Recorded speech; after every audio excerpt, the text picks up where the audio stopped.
Estamos aprendendo como ler a narrativa bíblica, mostrando que a Bíblia é uma história única. Mas 30% da Bíblia é composta por poesia antiga. Eu não sei quanto a você, mas eu não conheço muitas histórias onde em cada 3 páginas existe um tipo de poesia. A poesia está em toda parte da Bíblia. Alguns livros da Bíblia são poemas do início ao fim. A maioria dos profetas hebreus escreveu poemas incríveis. E a maior parte dos discursos de Deus na Bíblia é apresentado como poesia.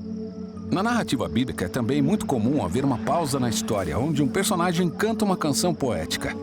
Como na história do Êxodo, existe uma narrativa sobre Moisés liderando os israelitas na travessia do mar. E depois dela temos um belo poema sobre o mesmo assunto. Mas por que uma história e um poema? Não bastaria ter só um dos dois? Bom, a poesia tem um objetivo diferente das histórias. Em vez de descrever a diferença, deixa eu te mostrar. Certo. Então, quando a história é contada, fica assim. As águas foram divididas e os israelitas passaram pelo mar em terra seca com muralhas de água nos 2 lados. Parece bem claro.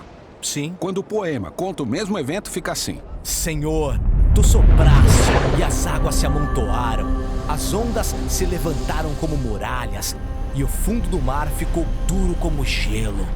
Uau! Tem uma muralha de águas ondulando e tem as narinas de Deus. Isso é irado. Sim, o poema desperta a nossa imaginação usando a arte verbal. E os poetas bíblicos usaram um conjunto de ferramentas específico. É isso que vamos ver agora, a arte da poesia bíblica. A unidade básica de qualquer poema é o verso. Assim, um poema se forma quando juntamos muitos versos. Certo, eu conheço esse tipo de poema. Tem uma métrica e uma cadência. Pá, pá, pá, pá, pá, pá, pá, pá. Tem uma rima, mas os poemas na Bíblia não funcionam assim. Os poemas bíblicos são o que chamamos versos livres.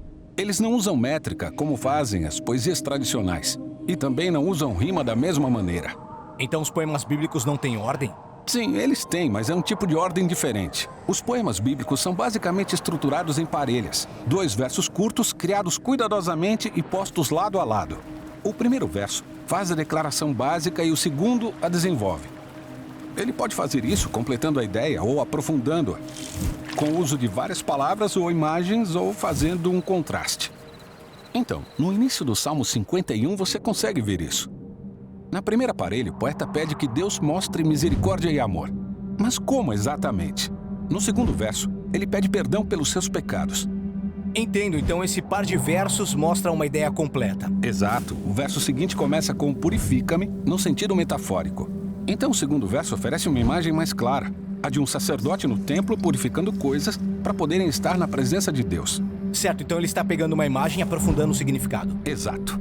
A terceira parelha começa com a consciência profunda que o poeta tem do seu pecado, seguido de uma descrição externa de onde está o seu pecado.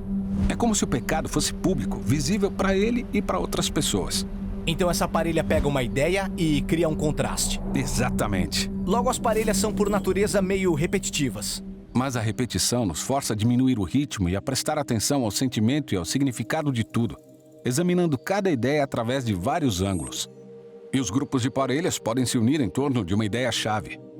É como um diamante com muitas facetas, cada verso oferecendo um ponto de vista diferente da mesma realidade central. Então esse poema analisa o que significa ser perdoado e ter uma segunda chance. E esse é o tipo de experiência que pode transformar uma pessoa. É algo que vale a pena experimentar e ponderar. Agora, os poetas bíblicos também usam repetição em escala mais ampla. Em muitos poemas, encontramos um verso-chave que é repetido várias vezes. E isso se chama refrão. Ou eles começam e terminam o poema com uma parelha semelhante. Isso chama inclusio. Então os poetas bíblicos gostam de design. Sim, esses poemas são obras de arte verbais. Os poetas usam a repetição para criar esses padrões elaborados, convidando o leitor a criar conexões entre as várias partes do poema, revelando significados ainda mais profundos. Legal. Agora me sinto confortável com a poesia hebraica antiga. Mas lembra que poesia é um aprendizado para a vida toda. Os poemas bíblicos são poços sem fundo. Eles são repletos de significado para quem está disposto a ler com calma e meditar neles. Eles estão tentando levar minha mente em novas direções para que eu descubra novas ideias. Exatamente. E os poetas bíblicos dispõem de mais de uma ferramenta para fazer isso. E é o que veremos no próximo vídeo.